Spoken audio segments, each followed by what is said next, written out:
Welcome back, you guys, to Welcome back. the Come Sit With Us podcast. We're so grateful that you're here with us today. Grab a seat, grab a cozy drink, Yes. your beverage of choice, and pull up a seat and join Yes. us as we discuss today's topic.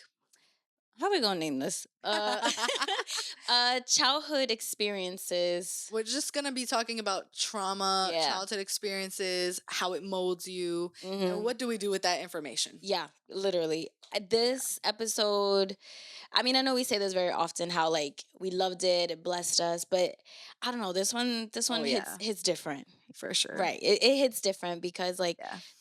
we talk a lot about like how the Lord has revealed a lot of like deep rooted um patterns of not only living but of patterns of thinking and Coping, coping. processing. Yeah, and like how it really has shaped us in many ways, in things Mhm. that that were beneficial at Yeah. the time, that helped us survive, but how it all in all like no longer serviced us, Yeah. and um how the Lord helped us bring him into Mhm. those moments, and Yeah. even go back to them to address them, you know what I mean? Mhm. And I made a promise in this episode, so stay tuned to hear what it is and hold me accountable. Yeah, and this is just a convo that scratches the surface, and I don't mean that it's Literally. surface level because it surely is not. Right. We go deep. Yeah. Y'all know us. We are not surface level Right. here. We keep it real. But there's just it's such a complex topic, and we can and we will be talking about this and so many more angles. I'm sure Yeah. you might have questions at the end too. So hit us up on Instagram in the DMs. Comment below if there's a question you have, if something came to your mind, if there's anything you want to add to the Absolutely. conversation. We appreciate you guys being here. Make Mhm. sure you hit that bell notification to be notified anytime we upload on YouTube. Share this with 3 friends, anyone you think that it can bless, and make sure you subscribe, whether you're listening on audio platforms or on YouTube. We love to have you part of the family. And yeah. Yeah. Also, if you find it in your heart to support us financially, we do have a Cash App handle in all of our platforms, description, show notes, all of it. Um, Even if you can't give financially, it's much appreciated. Just clicking share, Mhm. following us, That all helps the things that so helps much us. more than you know, for Yeah, sure. exactly. Like we are here to serve you. We are here to give you whatever the Lord is placing on our hearts, But production isn't free and all the Right. things, but Yeah. we greatly appreciate any kind of support whatsoever. But I just wanted to throw it out there. If you find it in your heart, if you feel led to support us financially, we do have the information in our description. Yes. Well, thank you guys so much for being here. We hope and we believe that this episode will Absolutely. bless you. We love y'all. So let's get into it. Hey, friends. Welcome back. It's your hosts, Brittany. And Bridget. And you always have a seat at our table. And on Wednesdays, we upload. We invite you to sit with us as we dive into relevant topics on faith and culture through candid conversations that help you grow in grace and truth. So get comfy and join us in this conversation. All right, I have a question for you. Shoot. I actually should have thought about this more before because I don't know how to word it. Basically, I want to get the gist of what was your Christmas traditions growing up. What did Christmas look like for you? Good one. When did you open gifts? Okay. What did that opening of gifts look like? Okay. When did you celebrate, like with dinner, with family? Like, how did that look like? Okay, for sure. And then same to you because I'm super curious as Okay. well. So from what I remember, it was the 24th, like Noche Buena. Mhm. Christmas Eve was always the one that you look forward to. Because as a kid, that was Christmas. Mhm. Like, and I guess understanding, then we would open gifts at midnight. But I All didn't, of your gifts? all of them, all Okay. of them. I never really understood. I know I would see it in movies about Christmas morning, and I just remember being Yeah. confused. And I'm like, why do I'm you confused. guys wait? So you wake up in Christmas morning and what? Yeah, and like I was like, and It's I don't. all over? Like that's it? Yeah, well now as an adult, doing it a little bit more traditional as far as like opening gifts on the 25th. Mhm. I guess I can get it now, but like I remember as a kid, and even as a kid, I don't think we left out cookies for Santa and really thought Santa ate them. I don't think so. I think we knew that my mom ate them. But why would you leave out cookies if the If presents were already there? Right.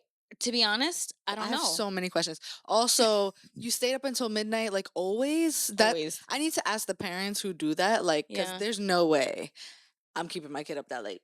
I Yeah. need my But me see, time. I remember this. I'm not like a little kid when I'm remembering that. I Right, had to right, be like right. 8, So 10, or I something wonder, like like, what your that. mom did when you were like Before that, 3, 4, 5. S- so I do know 3 and 5. Ironically, you mentioned those ages. I was actually in Colombia for Okay. Christmas. Those Okay. those specific, and 15, those specific Okay. years, and it was. I don't remember opening gifts. I'm pretty sure we did, but I don't remember opening It's gifts. different. Yeah, Like if yeah, you're yeah. traveling somewhere, it's Yeah. not the same as like being at home. But Nochebuena was also Okay. very, like, we celebrated, like, literally it was a neighborhood celebration in Colombia. Hmm. Like, Yeah.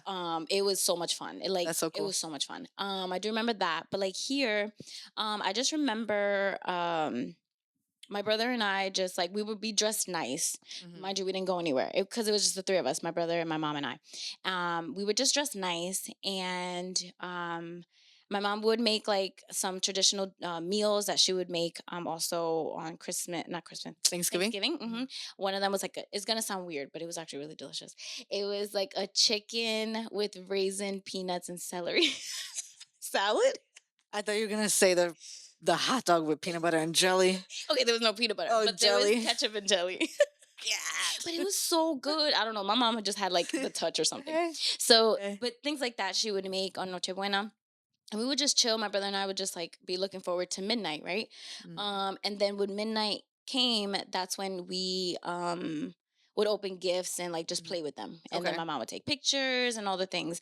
And then Christmas Day, it was just like a regular day. I guess we would just be playing with the toys, right? Hmm.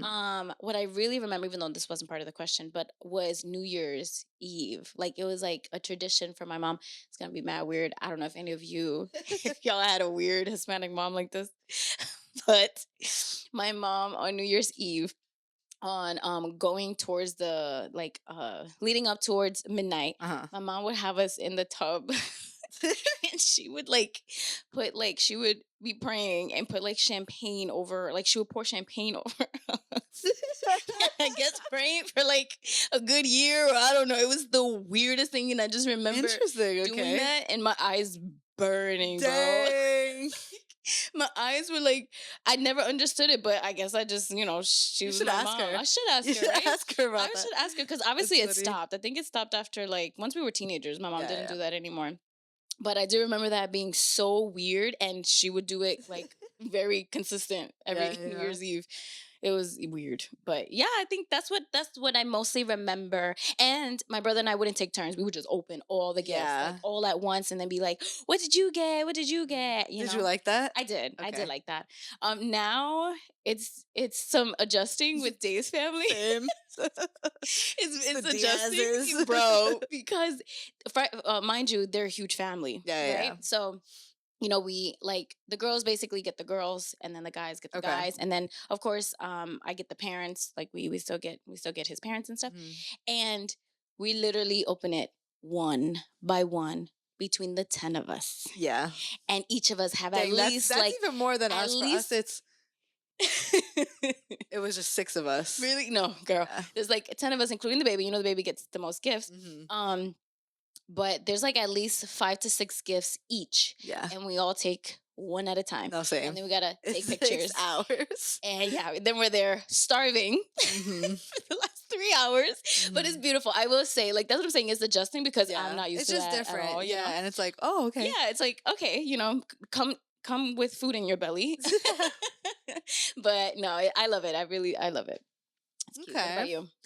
So for me, it really depends on like what stage of life we're looking at. Because Yeah. like most of my childhood, let's start there from the beginning, right? Yeah. From the beginning until I would say like middle school, the tradition was always like both. We celebrate on Oh, both okay. days. Okay. So Christmas Eve, they were just kind of different vibes. Okay. So Christmas Eve was always kind of like we're with friends and family, and then Christmas Day is like my household. Gotcha. You Okay. know? Okay.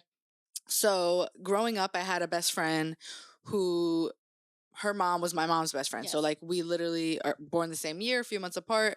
So from I was 0 years old, Mm-hmm. we always celebrated Christmas and like Easter and just all the special occasions together. Yeah. So we would go to her house Christmas Eve and they would have a Christmas Eve party. Okay.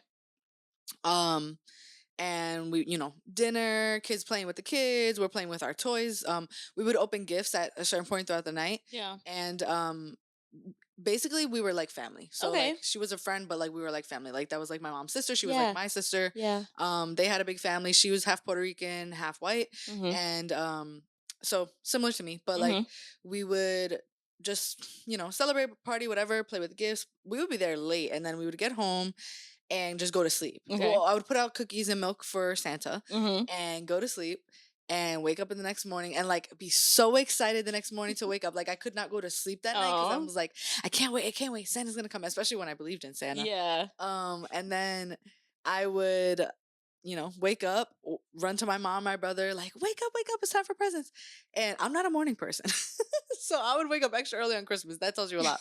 And we would just spend the morning like unwrapping gifts, like, Yeah. and we would open at the same time as well, like Okay. the excitement. And Yeah, yeah. I love that. There's Yeah. something so beautiful about the chaos of like opening gifts and like Yeah. Christmas morning. Mhm.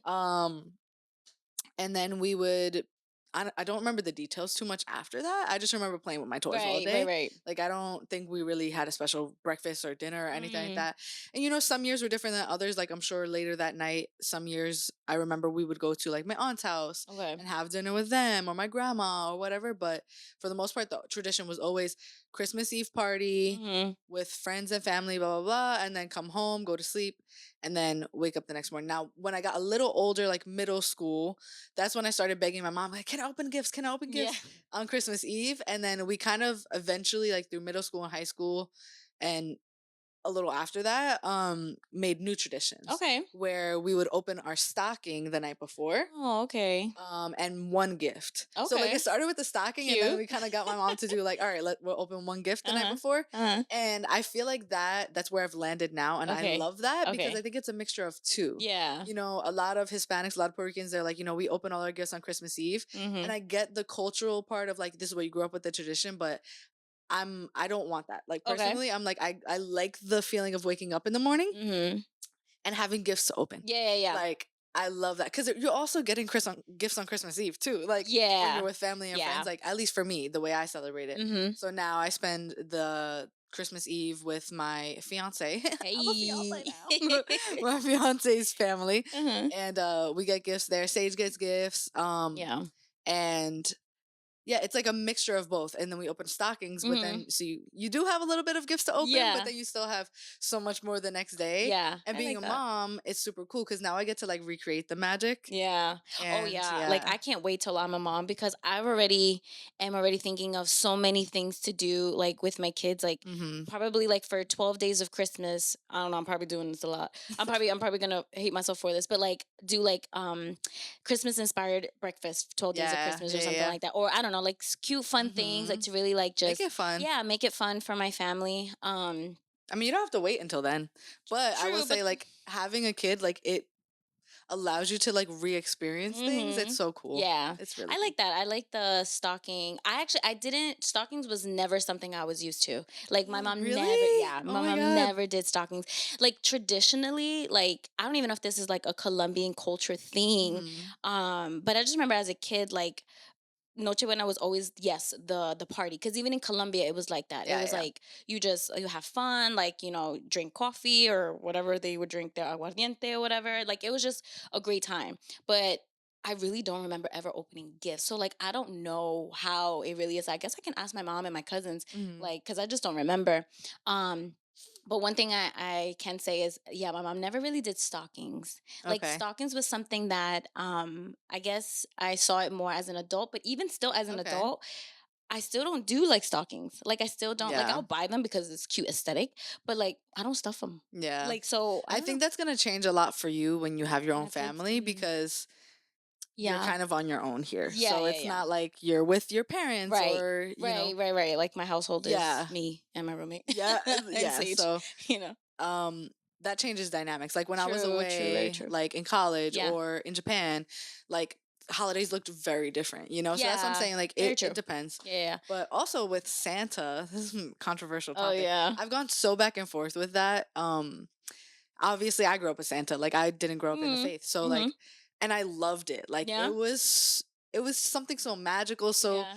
just beautiful about like just the wonder, the mystery of it all. And then obviously I became a Christian, and then you start questioning everything. Right. And I'm like, oh, but what does that teach them? And like, it's, there's, we could do a whole episode on this. Honestly, maybe next Christmas we will, Yeah. of like, but just to keep it brief, like, the question raised, or the concern raises, that the whole concept of Santa is be good and you Right. get gifts, Right. where that's so counter gospel. Yeah. It's not be good, do good, and you get the gift Mm-hmm. of grace, of salvation. It's, no, you're never going to be good, and I still love you anyway. I still give you this Right. gift. Right. Um, but it's so tricky when you're a parent, because like, how do you cultivate a human who has, quote unquote, not just good behavior but good morals, a good heart, at Yeah. least a good behavior. And so at first, like the first 2 years of her life, I was absolutely no Santa, blah blah blah. Mm-hmm. And then, like certain family and different people you're around, I moved back to the States and stuff, Yeah. different influences are like, no, like maybe they didn't believe the same thing I did, and they're talking about Santa and stuff, and I'm like, okay, now I feel kind of disrespected, and how do I Mm. go about this? And it kind of got to, and then I would ask Mm-hmm. older parents Mm-hmm. in the faith, how they approached it with their kids, and some never did Santa Mm-hmm. for cultural reasons, whether it was like, okay, Santa's represented as a white man, and they don't Mm. believe in that, they don't want to back that, Okay. or just strictly because it goes against the faith they believe in. And then I've heard Christian parents who do Santa just to kind of keep that magic, and also like just culturally, Yeah. like Yeah. especially when the kids go to school and all this stuff. But they make it where it's Santa's not everything. Santa's just a Mm-hmm. small piece of the puzzle. Mm. Okay.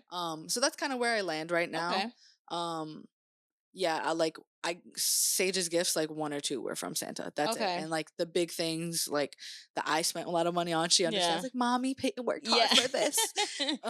Yeah. But yeah, I think you have to just go wherever your convictions lead. Yeah, yeah, for sure. I mean, it's different obviously for every parent as well, but I like where I am thinking, like I feel like keeping the idea of like the fun parts of like Santa, like like the stories and stuff, Hmm. but like just as like but knowing that Hmm. he's not a real person, you know what I mean? Like I think that's like a little bit safer. So because for me, like when I think about that, just obviously for future, is like I just don't want my kids to feel like they can't trust me, you know what I'm Yeah. Oh saying? my Like gosh, that yeah, like you know betrayal. what I'm saying? Yeah, like I don't That want to feel betrayal you feel when you find out is yeah. honestly, I feel like Yeah, like a huge that's a turning big point in thing, your life. and then obviously a lot of the things that you mentioned too, like Yeah. in many ways it is kind of like counter gospel, and I definitely Yeah. want to keep the gospel very centered in my home, all those Hmm. things.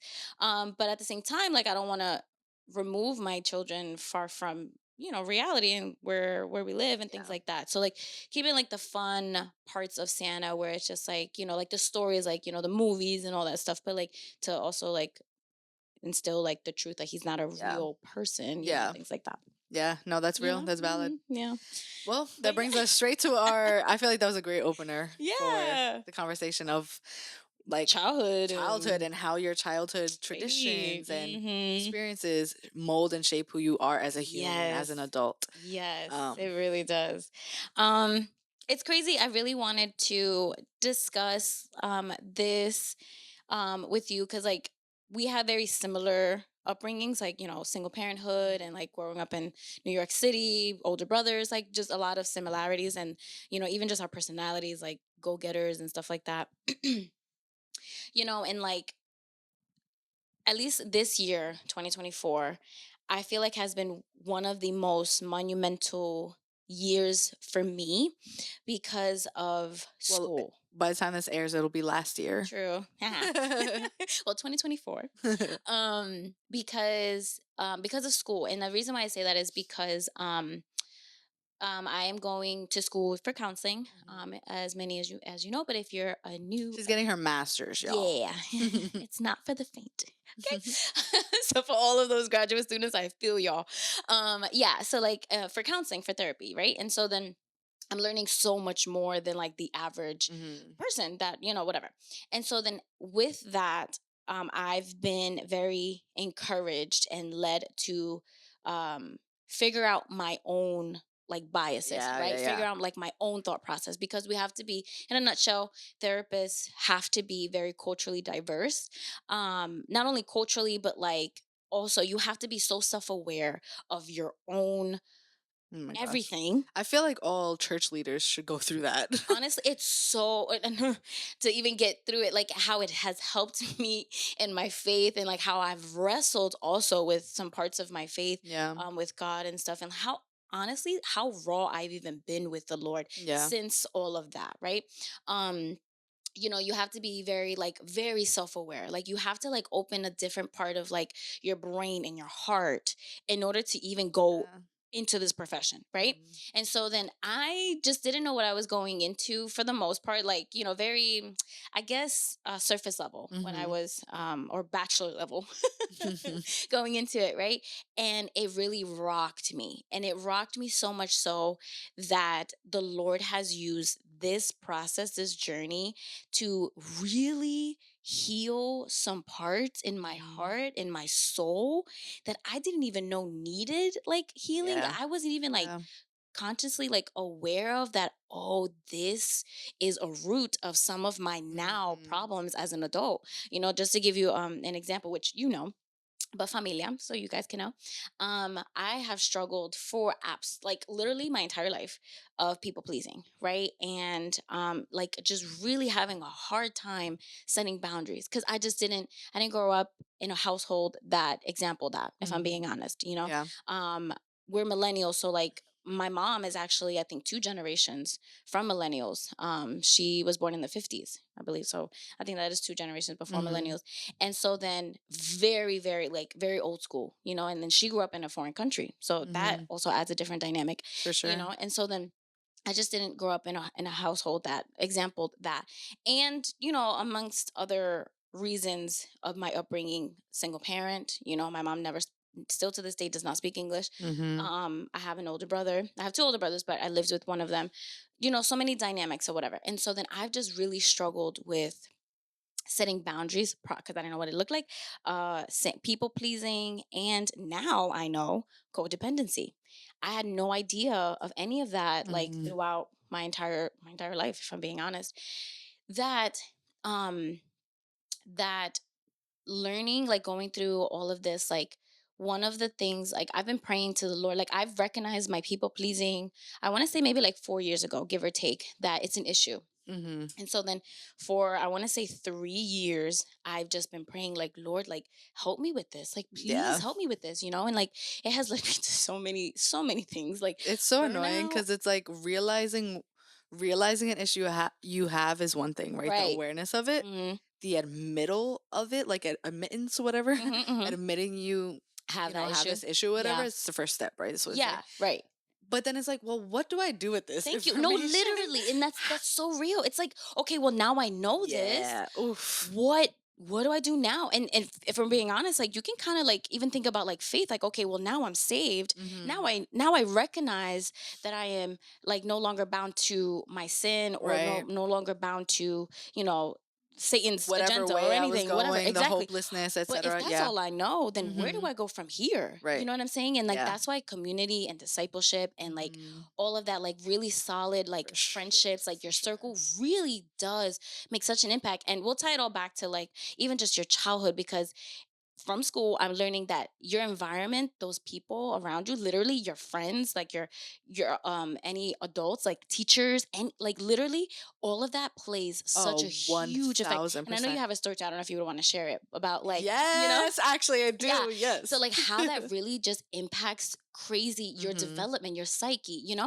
And so then sure. anyways, so yeah, for like about 3 years, like I would pray for God to help me with this because I could not pinpoint the root of why do I keep kind of like living this way. And like and it would bring me so much anxiety because I find myself like kind of like what Paul says, like I'm doing the things that I don't want to do, and then the opposite. Yeah, yeah. I'm paraphrasing, Why sorry. do I, do what I know I shouldn't, and I Right. can't do what I know I should, Exactly, basically? exactly. And that's literally how it felt when it came to like boundaries and saying no and all Yeah. the things and blah blah blah, right? So, long story short, I know I've mentioned it here before, but like I guess from school, like really being propelled and prompt and learning all these things about yourself, that I came across like content or whatever that really just like helped me kind of like stop and like dive deep into what is the problem. You know what Yeah. I mean?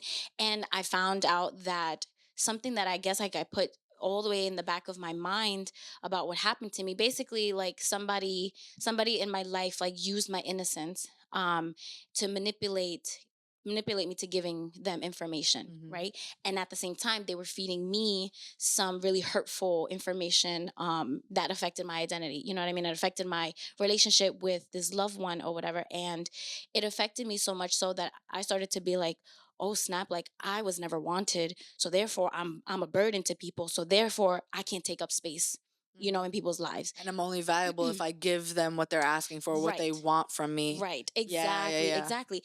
And when that was happening, like when the Lord, like when I was working through that, Mhm. um, I was like, oh my gosh, I literally never in my life thought that that situation, those experiences shaped so much of like how I even like see myself or like how I live, how affects my relationships and stuff like that, you know. And so then that's just like a small like example that really just like changed so much for me. And then from there, I'm not perfect at it still, like I am still very much learning. Um, but I will say that from there, it was like a supernatural courage that the Lord gave me to start, I guess, just like having a little bit better discernment Mhm. and like with more wisdom Yeah. to think out what am I when I am doing or saying or like kind of like just living. You know Yeah. what I'm saying? Um so many other ones that I'm just drawing a blank here, but how so much of learning about my childhood really has affected like growing up and Yeah. even like in faith, you know what I mean? Like I remember um my mom, like I did grow up Catholic, but I didn't grow up uh like really faithfully Practicing. practicing, yeah, Mhm. Catholicism. But I do remember like my mom at some point did like instill us like certain prayers and things like Yeah. that. But then after a while like she stopped. But I think it stopped because she life hit really really hard, you know. And I think she just lost I wouldn't say she lost faith because still to this day she does have faith in God, but like it's just very different. um and now looking back, I'm thinking I'm just like now as a Christian, now with the relationship that I have with the Lord, like how he really does like help get us back on our feet some way or another, even in the midst of like such hardships, that like how really inviting him into these really hard times, like it just is as a supernatural like grace and like Yeah. I don't even know the right word for it, but like endurance that you Mhm. can take, you know what I'm saying? In which now like I guess and I pray that the Lord helps me communicate that in Spanish to my mom, because like growing up how I grew up and watching her live how she's lived her life and like you know everything that has happened or whatever helped me to like target that, because I lived it through, and now I Yeah. am where I am with that, you know. I don't know if that made any sense, but No, yeah. yeah. That was really, really good. Yeah. Um I feel like we all can relate. You Yeah. know, it might not be the people pleasing thing. For some it might, Right. but for some others it might be um looking for attention Mm, to feel valued, looking for a thrill to feel that's right. Yeah. alive, looking Or for even addiction. yeah, Mhm. substances or things, whatever it is, to feel, you know, normal or good, or Right. like um I think for me, I mean, so many things like I've uncovered in the Same. past few years. But I think it's just interesting to me, the older I get, I feel like the more the more gets revealed. The more Yeah. God reveals, and I'm Yeah. like, holy moly, God, like Yeah. how much more can I take? Like Yeah. I'm just so aware of my mess. I'm so aware of my sin. I'm so aware of my childhood experiences and stuff that affected me, and sometimes it can get overwhelming to just sit Yeah. in that. Like we were saying before, it's like, okay, I have this information, I realize, oh, the way I just reacted to this is this, you put a Mhm. name to it. Mhm. And I felt this way because of this. And this is the deeper root. This is what happened in my childhood. And these situations that kind of cultivated this and formed me into this person. Now, Mhm. how do I undo this? Right. Should I undo this? Am I supposed to undo this? Is this something I am supposed to ask God to help me with? Or is this just who I am as a person because it's just a result of living in a fallen world? There's Yeah. just so many questions, you know what I mean? And I think it's not black and white. I think Right. some situations, yeah, I think you do it. I think regardless of whatever it is, absolutely invite God into it all 100%. of it. There's not one Mhm. thing that you shouldn't invite him into. Mhm. Is he going to change you in that aspect? That's up to him at Right. the end of the day. And I think some of those things, yes, I think it Mhm. is part of our sanctification, like growing as a person, growing as a believer. Um, some things though might not change, and that might just be the thorn in your flesh. But this is kind of where it gets tricky for me, is some of the things I struggle with about them. Mm. That okay, hold on. I don't know how to word this. It's complex in my I'm brain. tracking though, so Yeah, I so think. like some of the things I do struggle with that I'm aware of, I Mhm. also struggle with on top of that. Is this something I'm supposed to struggle with for life? Like, is this a Okay. thorn in my flesh? Okay. Because it seems like it, because it's Mm. like, God, I've been praying, I've been trying, I've been doing both the, okay, my part in working on this, journaling, going to therapy, talking about it, working on it, and I've been inviting him in and, Yeah. trying to allow him to just do what he supernaturally does. It doesn't seem to change. So it can get Mm. like kind of frustrating where it's like, okay, God, is this just the thorn in my flesh? Like I'm Yeah. just supposed to kind of accept this and make the best out of it. Maybe I'm coming at it from a wrong angle. I don't know. Yeah. And I think for me, that's where I get really stuck or frustrated. Um, but yeah, I feel like just the more layers you unpeel, the more layers come unraveling, Yeah. and it's like, whoa. Yeah. And I think it's important not to get so stuck in that all you're consumed with Right. is that, Right. because then I think that just leads to other issues, Right. like anxiety, Right. depression, shame, guilt, and that's not what God wants for us. He wants Absolutely. to do this to free us, You not to took keep it, us prisoner. girl, you literally took it right off of my mind. Cause I'm like, as hard as it is to even go through that and process that, come to an awareness, work through all of that, Mm. there is such a sense of freedom in Yeah, that. yeah, yeah. You know what I mean? Like even like the example that I was giving earlier, like I remember not being okay for like at least like a week, give or take. Like it Yeah. was so hard for me to concentrate. Like I really was like trying to like regulate. Like it was tough Mhm. for me because I'm like like I just like it literally felt like a bomb of knowledge, that happened and I'm like holy smokes, like, whatever. So it was a lot to Yeah. like process, but at the same time like it's the weirdest thing to try to describe. I Yeah. felt like free. I don't Mhm. know. I felt free because it's like okay, I was aware. I guess that might be step one. Like I Mhm. was aware, but then now it's like it's like my soul is literally like healing. Mhm. So like that changes things because everything starts from the heart. Yeah, You know what I'm yeah. saying? So like if it starts from the heart, then like it will like the fruit will pour out. You know what I mean? So like if my soul and my heart is changing and like I guess I'm aware of what's happening and I'm processing that, Yeah. you know, the way that I'm going to live will be fruitful and better and I can Yeah. actually like love people so much better. So it's Yeah, freeing. It's not easy. It's definitely like tough to process with, for sure. and like I remember like taking me just a little bit to like even share like with you guys because it was like something that was like heavy for me, you know Yeah. what I mean? That I'm like, okay, like I don't want to like dump on anybody, you know what I mean? It's also because it's like the most, because there's things that we can uncover that Hmm. are easier to talk about, right? Yeah. Like you can be in like a small group and they're like, oh, what are you struggling with? Oh, like right now it could be like the easy answer for me is wedding planning. It's Yeah, stressful, yeah. it's overwhelming. But if we're really talking like real deep Yeah. stuff, it's like that vulnerable deep thing that's like very terrifying to share, Yeah. Yeah, no, seriously. Like I even remember, oh, I remember with my therapist because like she has helped me like crazy, but like when I realized my issue with like when I put a name to a lot of my issues, which is codependency. And for those of you that have never heard the word before, I feel like I'm getting a clearer understanding of what it is. Codependency is basically in a nutshell a relationship where um your emotional health depends on the other person's emotional health as well. So like and you can either be like the fixer, or I forgot the other one. Ooh, snap. I'm sorry. I forgot the term for the other one. But basically, like, my emotional health is solely dependent on how well or bad the other person's emotional health is. So like, let's say person A really depends on person B to make them happy, if that makes sense. So like, person A solely depends on person B to speak every single love language of person A. Yeah. And if person B can't fulfill that, then now person A is not okay. And now person B is not okay because person A is not okay. And this is Yeah. very dysfunctional Mhm. relationship, you know what I mean? And so then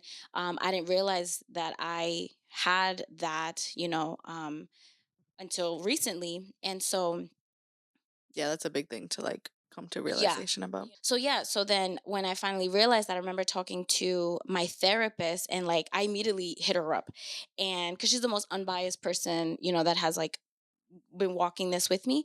And I just remember like talking to her and like being super vulnerable for her, so much that I even like said to her, I was like, I don't know who she is, because the Bridget that I know is this codependent person that's like, Yeah. is that why I'm like so easily emotional? Like, is that why like I'm so empathetic that it like, just a million and one questions, Yeah, but I just yeah. remember like talking to my therapist, and I was like, I don't know her. You know what I mean? And like I remember saying those words, and I was like, like, I don't know, it was like this huge like thing for me, and then even like, I mean, you're like my sister, so is Lizzie. You know what I mean? That I literally feel safe to talk to you guys about anything. But even something like that, like Mhm. I was like, okay, that might need some time.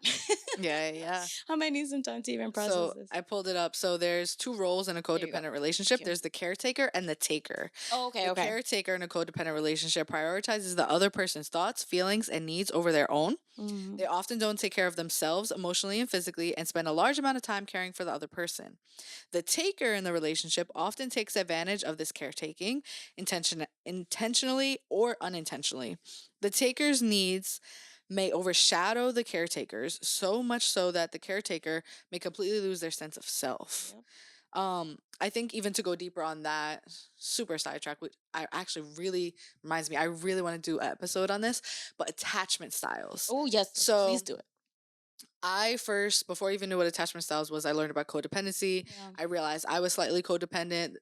This is, I don't remember when this was, like my early 20s. Hmm. And I was like, whoa, I seen it so much in my intimate relationship. Mm. And then I would see it in, other relationships, but Yeah. I mostly saw it like it's different for everybody. For me, it was mostly in like who I'm dating. Yeah. And I was like, okay, I need to work through this. And then I realized there's other layers to this too, attachment styles Yeah. that kind of break down. I feel like it almost explains how people get to that place of Mhm. codependency. So it's something interesting, read the book Attached. I think the author is Greg McCown, if I'm not I mistaken. think you're right. Yeah. Yeah.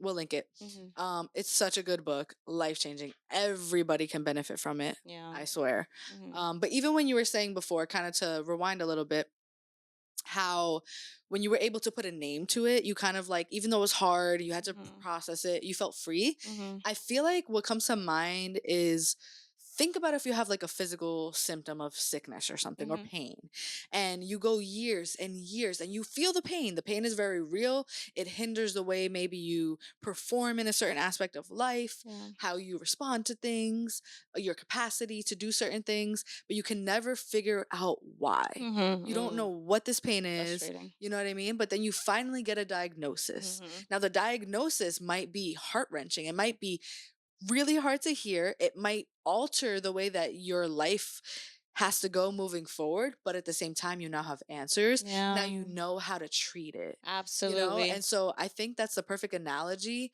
for like uncovering Yeah. these unseen Yeah. things within us. Yeah. Because once you know what it is, then you can start to heal it, Yeah. and that healing process is, I feel like, the harder part, because we think healing looks like, okay, cool, I figured it out. Now all of a Yeah. sudden, boom, it's always going to be uphill. I'm always going to be taking forward steps, and that's not what healing is. Right. Healing literally is this. If you're watching on YouTube, this is the benefit of watching on YouTube. You get to see my little hand movements. Right. um we think that healing is like this, right? Straight uphill, Mm, all the way up, up, up, up, up.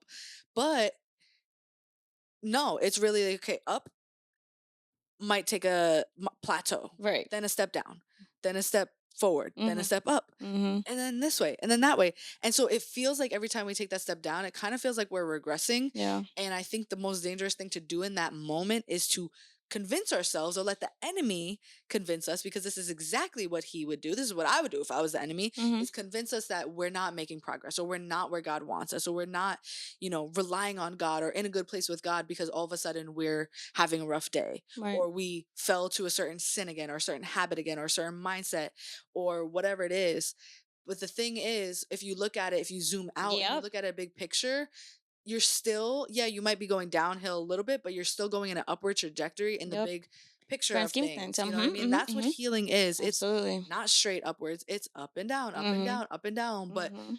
you zoom out a little bit and you're going up. You Yeah. know what I mean? Yeah, that just reminded me of like, and I think that's what has helped me in my faith as well, to really understand what the Bible says about you are being made new in Yeah. Christ. Mhm. Because, in a lot of these things, like we're talking about, like how a lot of these lived experiences as in our childhood formed our identity, formed our characters, you know what I mean?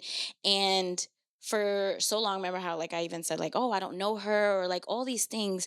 It really put in perspective like what the Bible says about like being made new in Christ, because Yeah. it's like, Lord, you are literally reshaping me Mhm. into being A, more like you, more Mhm. like your character, and then B, healed, Yeah. literally free Yeah. in you. My identity is not these lived experiences where the enemy maybe had a one up here, maybe like, all these things thought that they, could fully define me. But Mhm. ever since now that I, have surrendered my life unto you and live for you, and now you are my Lord, it really just helped me understand I am being literally Yeah. made new in you, to now where even though it sucks sometimes, because like healing, like you said, looks really looks a different way.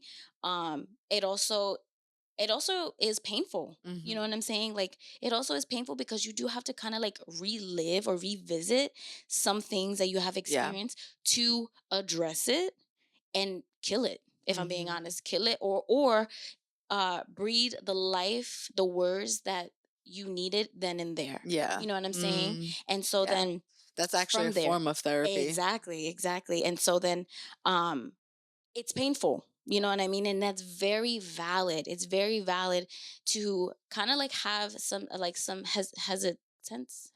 What's the word? Hesitance. To be Hesitance. hesitant, Hesitancy? yeah. One That's of what I those. wanted to say, but you know me. So to be a little hesitant, because that is the truth, that is the reality. It Yeah. is gonna hurt. But one of the things I wanted to also say as you were talking is like, don't be scared of it. Like okay, it's okay to have that like weariness, you know what I'm saying, like, Mhm. but don't let that keep you away from it, because on the other side of it, like bro, the freedom, the healing, Mhm. the new life that you'll actually be able to live and cultivate, and actually even like love Jesus better and more, and like all the things Yeah. is so much more worth it than just like kind of like saving yourself from that kind of pain. Right. You know what I'm saying? It's very valid, and I say that because even still to this day, I haven't done an exercise that my therapist has told me to do. Sorry. If you're watching. But I know I want to, and I need to. This is my accountability post that what's today? December what? December 28th? Yeah. By the new year. It's gonna be done. But the reason I say that is because like I'm validating how like scary it is, but like the freedom that will come behind it. Yeah. You know what I mean? Because at the end of the day, that critical person, teacher, Mhm. parent, friend, no matter what, does not define you. Jesus Christ is the one that defines you. And he says that you are loved. He Mhm. says that you are worthy. He says that Mhm. you are enough. And Mhm. because of that, your life matters. Right. You know what I'm saying? Mhm. And then your identity is found in him. And I just like the way that the Lord has opened up my mind and heart to understand him and like grow my faith in him has been literally like, Yeah. Lord, I don't know how much I can take all at once, Yeah, yeah, yeah. like it's been beautiful, it's been tough, like even like the things that I have struggled with, like I think I've mentioned it here before about like even like time management. I don't, like Mhm. time management has been such a struggle for me, and like even in that, because it had because something as what seems like insignificant like time management, my people pleasing problem has really affected my time Yeah. management because of Right. the stress and anxiety that has brought me. Right. You know what I'm saying? Mhm. So that has affected so much of my life. Like, and I'm prone to depression, and Mhm. then there's been some really dark times that I've had where Yeah. it's just like I literally want to just give up on everything. And I'm like, I want to isolate, if I'm being honest. Like, and thank God for thank God for you, thank God for Dave, where I'm able to like talk to and hear me out more than anything, to tell me like, okay, like it's okay to have some peace time, you know what I mean, but be careful here, be Mhm. careful where, you know what I'm saying. And like that has helped me tremendously to not allow full isolation. And I'm not really that type of person that likes to be alone 100% of the time, Yeah. you know what I mean. But there's been those times where like I'm just like, I'm over it. Like I wanted to quit. I even like have contemplating quitting on school altogether and just like not ever finishing it, because of how like stressed I've been, because them assignments. Yeah, I can imagine. Yeah, they're new, but at the same time, like when I am able to like focus and like just buckle down, I enjoy doing them. Like Mhm. I think one of my favorite ones was not to go off topic, but was the cultural diversity class that I had. Like that's how I got to try Indian food, Okay. because I have a friend who is Indian and her religion is Hindu. And I got to learn so much about her religion, about That's her so cool. traditions, and her food. And Brittany has been trying to convince me to eat Indian It's food. like my favorite. I love it. And I'm so happy I finally did it. I know. It is delicious. It's so good. And that was like my one of my favorites. And it helped me even like just be compassionate towards a lot of people who aren't just with the same background as me. Yeah. You know what I'm saying? Yeah, for sure. And not only just culturally, but also religiously. She's Yeah, someone that's that big. I don't even know like if she listens to us, but like I don't know if you remember her, but um she doesn't believe in Jesus, of course, Mhm. but she came to me for prayer once when we were at work Mhm. because her poor dad was like not feeling the best, and it was really really scary. And her and I like I was like, let's get into prayer, let's come together. And in my prayers I was talking to Jesus. Like it wasn't something I was Beating around hiding. the bush. Right. Mhm. Uh-huh. And so then afterwards I was like, oh my gosh, like I probably offended her. I was like, Yeah. oh my gosh, I was so And then she nervous. ended up coming to church with Yes. us. And Yeah. then she ended up coming to church with us. And I was Mhm. like I she didn't remember her. understand like what that meant. But I was like, I took a picture, I Yeah. journaled it, like I put the picture in my journal. Like Mhm. it was huge and monumental, you know what I mean? But and mind you, that was before I started school, but like it just kind of like all ties together. For Like, you know sure. what I mean? It's Yeah. yeah. Yeah, no, that's so good and that's so important about like evangelism. Like Yeah. evangelism doesn't have to look like going out on the streets and preaching. Yeah. Yeah, it could, Mm. but I think oftentimes the most effective thing we can do is evangelize by the way we live our lives, by For the real. people who are quite literally our neighbors that we are Mhm.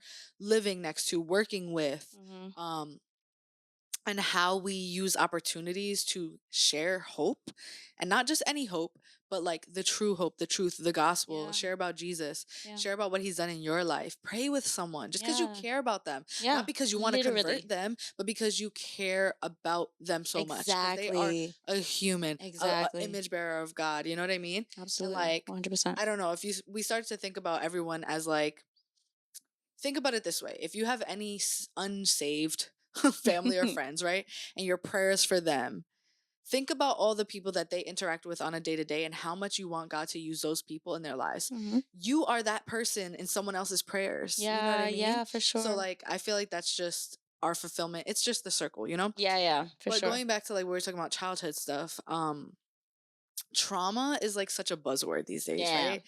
It kills me that it's kind of like losing its severity Yeah. and just His weight. weight Yeah. because it's so often used. And I'll be honest, like, it is a regular word in my vocabulary and I'm trying not to use it as much.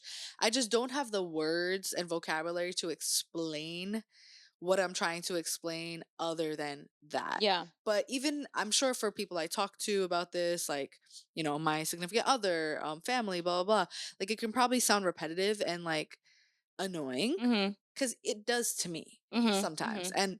But I don't know. That's just the thing I do. I'm like, oh, this is kind of getting annoying. Why do I say this so much? And then I start going, and I'm like, oh, well, this is where it's valid. This is where it's not valid. And Uh-huh. so I kind of just ADHD brain here dumping.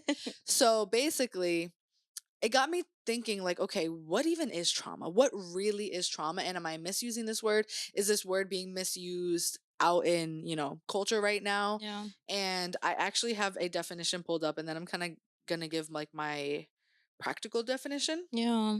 So this is what Google AI says. Trauma is a lasting emotional response to an event that's so extreme or intense that it overwhelms a person's ability to cope. Mhm. Um, it is a type of mental damage that results from a severely distressing event. Basically, when I think about, like, to kind of paint a picture for you guys, right? Think about the first time that you ever had a nice hot cup of coffee or tea. Yeah. She As loves coffee. for real, I I mean, was she just loves about to pick tea up too. some coffee. So you're so excited. You got your sleepy time tea. You added a little milk. You put a little cinnamon if you're Bridget, and you honey. You mix it around. You're so excited. It's gonna make you all cozy. You got your Yeah. fireplace going. You got your Christmas movies on. Whatever, your rom coms. And you go. You grab your mug and you put that mug to your lips and you take a sip, and boom, you get burnt. All of a sudden, you feel your taste buds that you never Ooh. even knew were there. You feel every single one of them, and now your tongue is hurting. Right. And now you can't really taste things. And Mhm. your tongue hurts for like a whole day. Preaching, girl. Mm. And now, after that time, every single time you go to drink a hot drink, you don't just go You're hesitant. carelessly drinking it, right? Mhm. You hesitate a bit. You think about that time that you burnt your tongue and you are more cautious about it. Now, I feel like that is what trauma is. Mhm. Now, trauma mishandled and not healed is the trauma that says, okay, I'm not ever going to drink a hot drink again Right. because it hurt me this one time, right? Mhm. I'm scared of it. That's essentially a decision that's made out of fear. Right.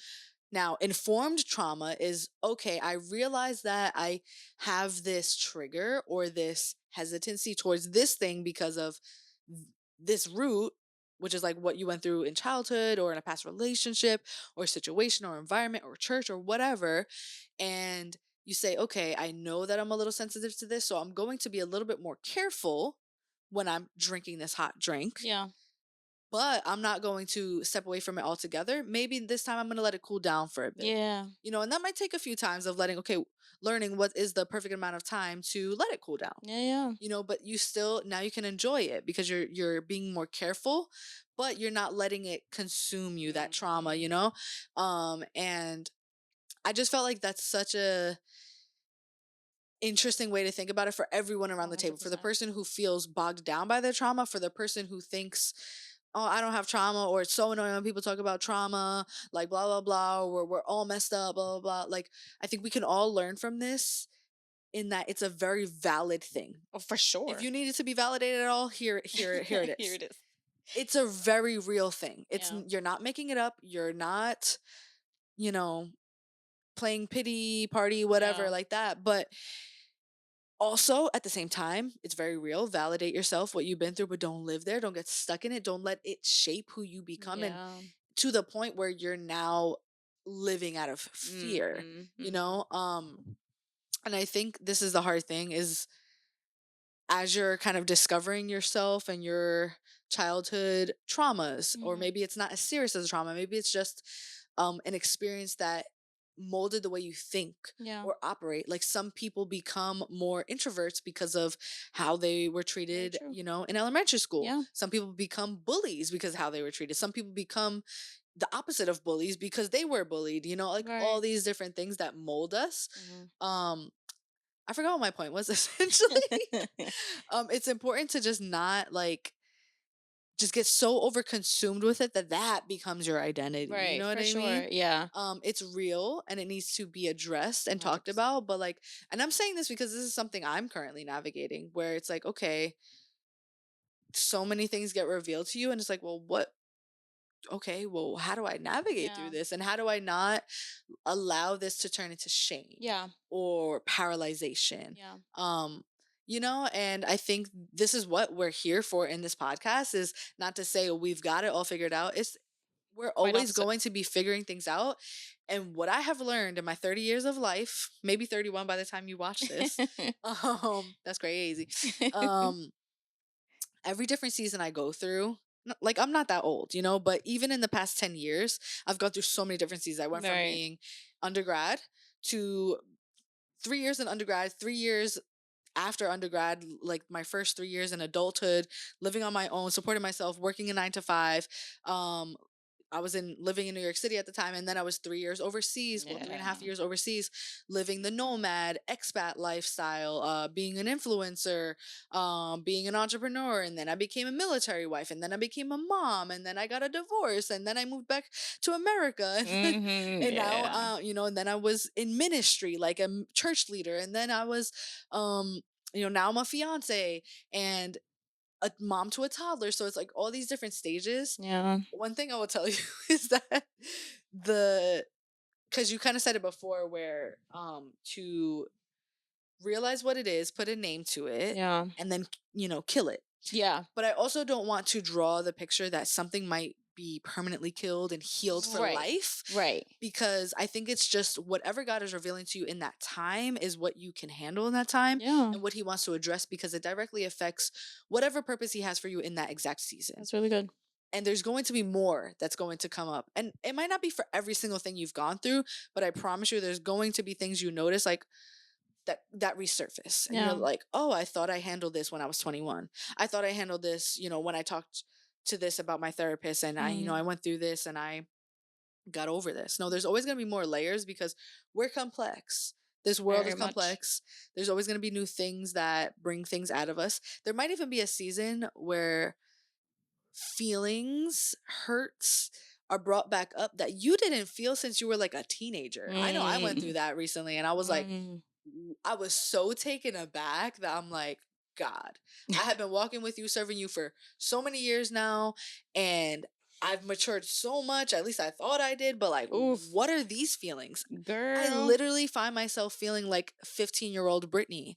And it's like, Girl, this preach. is, Bro. I can deal with all the other hard stuff. You can take this away. I'm good on that. Like, I don't want Yo, to have to deal with this preach because about that, what? girl. It's really Yes. hard. Yes, like I know is one of the things to add on to that. I know is one of the things that I mention to you all the time because if you know me, you know I'm not like a very like confrontational, like off rip, very aggressive. Like I'm not, you know. However, there is that side, right? And that is a side that I am not the most proud of. That is Yeah. a side that I honestly for a long time or for a while I would feel like kind of foreign, you know what I mean? Because it's not just a natural just way of me of living, You would right? feel foreign when you would go back to that, or at that time when you first saw yourself acting that way, that felt foreign? I maybe a little bit of Oh, both. okay. Yeah, yeah, maybe a little bit of both.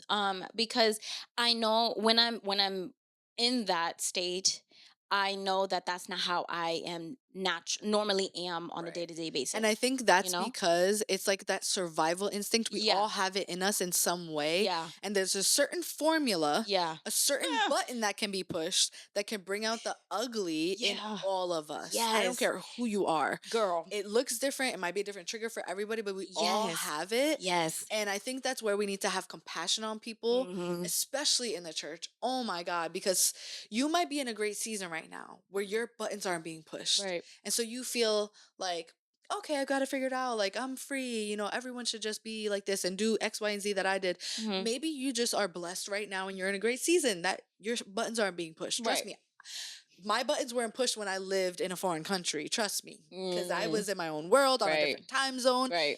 Move me back into America with family, with deep things that I didn't want to have to face. Good Lord. Yeah. No. My buttons Exactly. were permanently being pushed. They were stuck.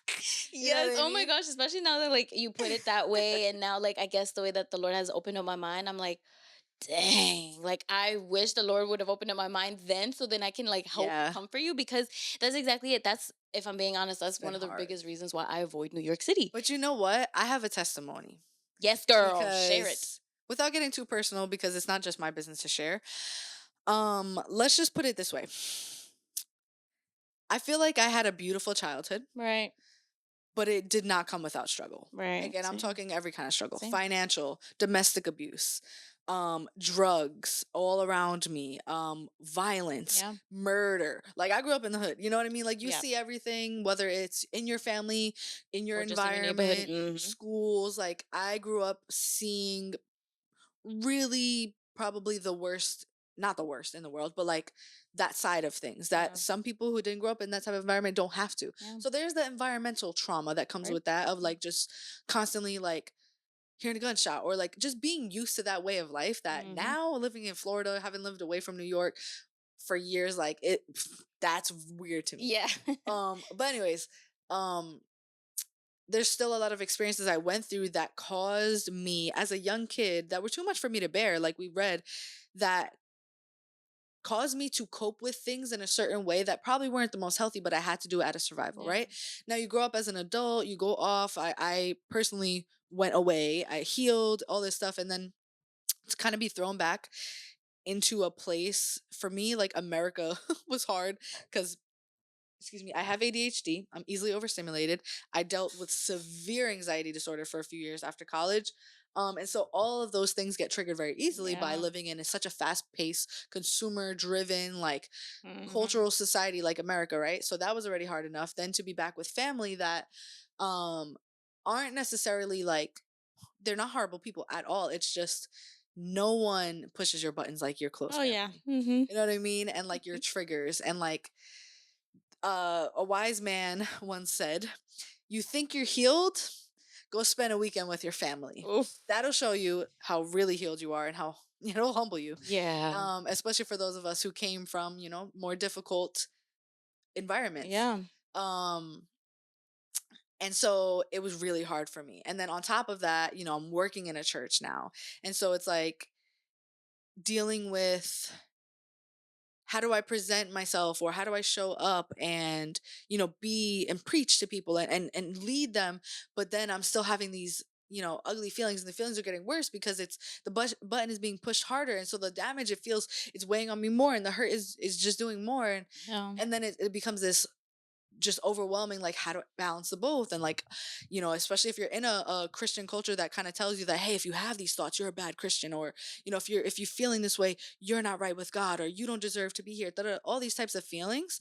And to kind of like work it all out, and like really cancel out all that noise, and see, what does God really feel, what is Yeah. God really telling me. Yeah. um all in all, I say that to say, it was so hard. I could have easily avoided doing the hard thing and facing those things that were trigger me the most. Yeah. But now I can say, 3 years later, it's been 3 years, 3 years later, oh my God, I have seen the Lord move Ooh. in insane ways, where now those people Yeah. have surrendered their life to the Lord. You Yeah. know what I mean? Like, and I'm like, if I had to go through all that pain, all that turmoil, I mean, I was like at the end of myself, guys. Like, it Yeah. was very hard Yeah. to come out with this result. I would do it 1,000 times over. 100%. And I wish I would have had a little bit more endurance, if that makes sense, or been able to handle it better and not let it affect me so much. The thing is, I was doing the best I could at the same Yeah. time. Yeah. But And you're human, girl. Like you still feel things as you live them. yeah, You know for what I mean? sure. Mm-hmm. But I say that all to say, don't run away from the hard things. Don't run away from the things that trigger you, because 100%. at the end of the day, you're gonna know what you can handle. But sometimes what you can handle is actually more than what you think, you Mm-hmm. know? Mm-hmm. And so just trust where God has you. Don't run to the mindset of, this is too much right now, I shouldn't be here. Yeah. No, because God is sovereign. He's Mm-hmm. sovereign. If he's sovereign, that means that this is his will too.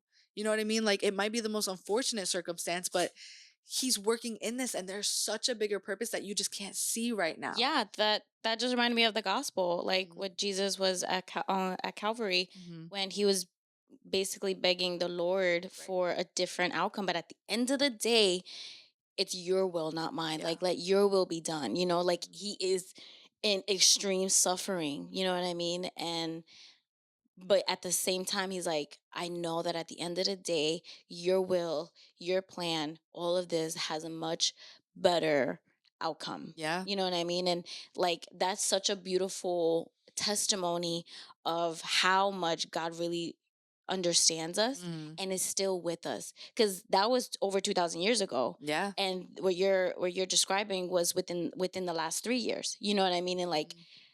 like that's for me, like how I see it is like there's no way you can deny God's hand. You know what I'm saying? For sure. Like Mhm.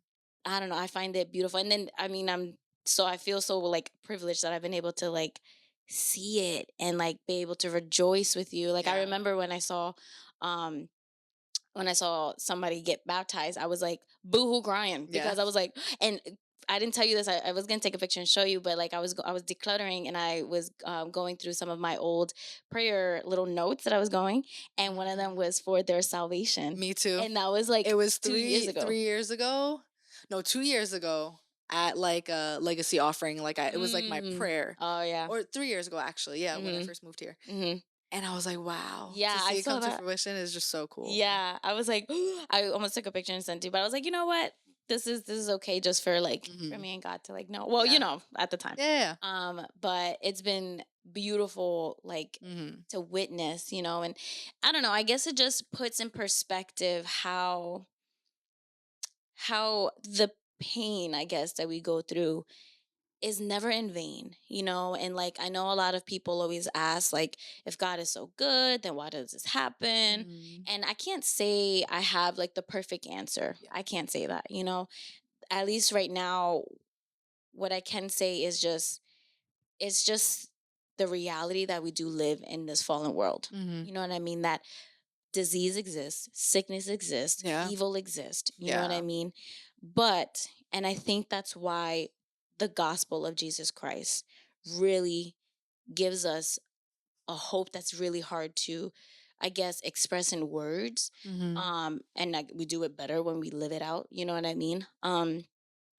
It really is a hope because just like that testimony is how we can see how there is still hope in a good God, that it Mhm. doesn't stop like Yeah. at the pain. It doesn't stop at like the depression, the illness or whatever. Mhm. It happens, as sad as it is, and grieving is 100% like allowed, for Mhm. lack of better terms. Yeah. Um but it doesn't end there. It doesn't stop there. That if anything, if I can express anything else of God's goodness, is expressing in these little pockets of hope that he still gives us. You Mhm. know what I'm saying? Because a lot of the times what we need in that moment is pockets of hope. Yeah, for You know what I sure. mean? And a lot of God's promises is that he is, his very attribute, his very being is he's a prince of peace. You know what I mean? And in the midst of so much like just evilness and darkness, sometimes we just need that little pocket of peace, that pocket of hope Mhm. to get us to the next day, Yeah. to get us through, in order That's to real. to look back 3 years later and be like, Mhm. wow, like God, you did that. Yeah. Okay, so all of that I went through, all the things that I endured, all of those tears, they were prayers. You Mhm. saw it, you heard me, you were in there with me. Yeah. You know what I mean? Like, and I'm not trying to like to, invalidate any experiences, because like I know there's some really like hard things like that we can't personally ever probably relate to. Mhm. But just like that, just like how you brought me back to like the day of Calvary, so can Jesus. Mhm. You know what I'm saying? Amen. He is the one that can really relate. Yeah. You know what I mean? All you gotta do is Mhm. read your Bible. That's all you gotta do. And Yeah. obviously get plugged in and all that. I'm so dead. But I mean, I know this is kind of like a longer episode, but like I don't know, I think it's beautiful, it's Yeah. important, you know what I mean? Like I was so looking forward to talking about this, cuz it's like I've been like the Lord has been revealing so many things, he's been doing so many things, and I'm like, let's turn on the mics and let's get it. No, for You know what sure. I mean? For sure. Yeah. But I did want to ask you something it would just be a little longer. Excuse me. But like I know there was there's been a book that has been like really been Yes. like life giving, and I went to one of So I your actually sessions. want next episode. Let's talk Oh, about okay. that. Yeah. Okay. Well, then in the next episode, we're going to talk about a really cool book that Brittany Mhm. has been like reading and investing and doing a Bible study on it, right? Like kind of like Yeah. a small group Bible Yeah. study kind Mhm. of vibe. And I joined one day and it was great. And it was also fun. I had a great Mhm. time. But yeah, Yeah, it's so been life-changing. stay tuned For for the sure. next one. Yeah. Okay. But that's it. I don't think yeah. So that's it. I hope that you guys really enjoyed this episode. It was really Mhm. fun to just even like sit here and talk to you guys, talk to my best friend about all of these things, praying that it blessed you. For sure. As you know, hit us up on the DMs at Instagram, comments. Like we do our absolute best to try to get to each and every one of you the best that we can, but just know that it doesn't go unnoticed. That we are obviously, of course, really we're praying for you all. Absolutely. Yeah. Let's pray. Yes. You want to lead us in prayer? Sure. I'll do the next one. Dear God, we just thank you so much for allowing us to speak on these topics that are difficult, God. And they might be difficult for the person listening because of things that they've been through in their childhood, maybe things that you're revealing that to them right now in this season, my God. But I pray, God, that you would allow them to not just be aware of the things that they've gone through in the past, whether it be overtly horrible things or things that maybe even were good that have had negative impacts on them, God. Not to be prisoner of those things, God, but to use that as an open door, an opportunity to open the door to you, God, to come into their lives, to come into their hearts, to shape them and mold them the way that you want to, my God. I pray that they would be free from any bondage, any lies that the enemy is telling them, that because of what they've been through, what they've gone through, what they've done, that they are not worthy of your love, that they are going to be bound by this forever, that they're not meant for more. I pray against those things right now in the name of Jesus. And I pray that you would just continue to bless them on their walk with you, on their journey into not into, but their journey along the abundant life that you promise us, Lord God. I pray that you would just continue to cover them with your peace, your truth, and your grace, God. We thank you and we love you. In your holy name we pray. Amen. Amen. That's a wrap. Piece of cake. Piece of pie. Hey, no, you're supposed to say that. Piece of cake. Piece of pie. Bye.